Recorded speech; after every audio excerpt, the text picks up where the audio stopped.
পুরুলিয়া হলো রাজ্যের প্রধান পর্যটন কেন্দ্রগুলির মধ্যে অন্যতম, কিন্তু পর্যটকদের পুরুলিয়া আসা যাওয়ার জন্য একটি গুরুত্বপূর্ণ মাধ্যম হলো রেল। কিন্তু সেখানেই মূল গণ্ডগোল। পুরুলিয়া জেলা তৃণমূল কংগ্রেস সভাপতি সৌমেন বেলথরিয়ার অভিযোগ, বেশ কয়েকদিন যাবৎ পুরুলিয়া এক্সপ্রেস ও কলকাতা থেকে আগত ট্রেনগুলি বাতিল করে মালগাড়ি চালানো হচ্ছে। এরই প্রতিবাদে পুরুলিয়া জেলা তৃণমূল কংগ্রেসের উদ্যোগে পুরুলিয়া স্টেশনে বিক্ষোভ দেখান তৃণমূলের সদস্যরা এবং স্মারকলিপি জমা দেওয়া হয়। এই বিষয়ে পুরুলিয়া জেলা তৃণমূল কংগ্রেস সভাপতি সৌমেন বেলথরিয়া জানান, যে আমাদের মানুষের যোগাযোগ ব্যবস্থা সেটা হচ্ছে রেল।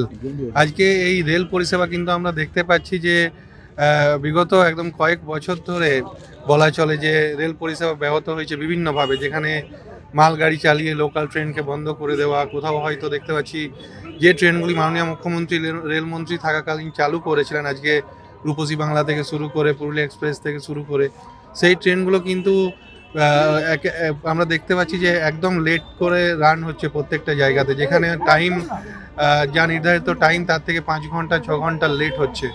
আজকে মূলত এই দাবিগুলো আমাদের আছে। সাধারণ মানুষ যেভাবে এই রেল পরিষেবা থেকে বিভিন্নভাবে হয়রান হচ্ছেন, এই বিভিন্ন বিষয় নিয়ে আজকে আমাদের এই ডেপুটেশন আমরা জানাতে এসেছি। তাছাড়াও তিনি অভিযোগ করেন, রাজ্যের মাননীয় মুখ্যমন্ত্রী মমতা ব্যানার্জি রেলমন্ত্রী থাকাকালীন শুরু করা পুরুলিয়া এক্সপ্রেস নিয়মিত দেরিতে চলেছে। পুরুলিয়া থেকে প্রদীপ মাহাতোর রিপোর্ট, ওঙ্কার বাংলা।